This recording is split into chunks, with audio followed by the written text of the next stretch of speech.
My advice to anyone who's in a toxic work situation is do everything you can to get out of that situation because it's not helpful to your mental health. I finally left my toxic job after 7 years. Best decision ever.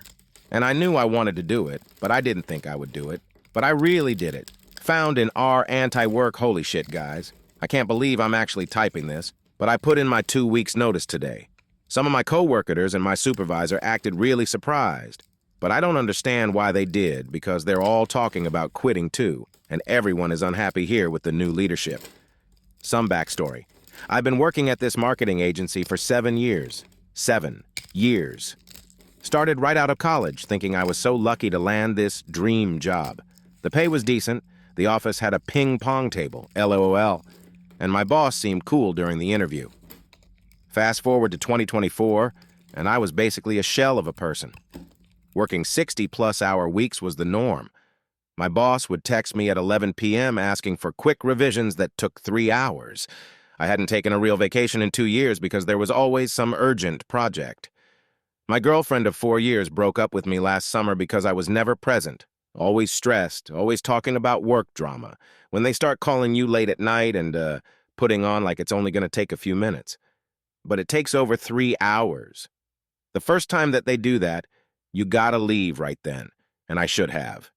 The breaking point came 3 weeks ago. I had a panic attack in the office bathroom, like full-on hyperventilating. Thought I was having a heart attack panic attack. I'm 29 years old, and I felt like my life was over.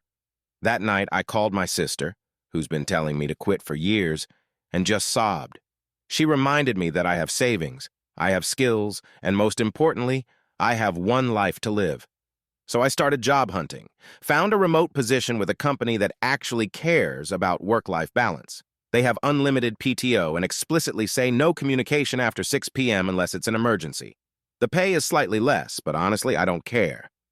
Today, when I walked into my boss's office and said I'm resigning, the relief I felt was indescribable.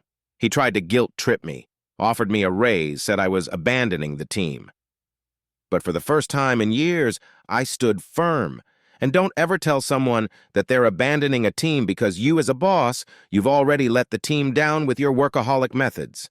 I start my new job next month. I'm moving to a smaller city where I can actually afford a decent apartment. I'm going to therapy. I'm learning to say no. I'm remembering who I was before this job consumed my soul. To anyone reading this who's in a similar situation, your mental health is worth more than any paycheck. You deserve to have energy left over for your own life. It's scary as hell to make a change, but staying miserable is scarier. Asterisk, asterisk, edit. Asterisk, asterisk. Thanks for all the support, everyone. Reading your similar stories is making me cry happy tears. We're all going to be okay.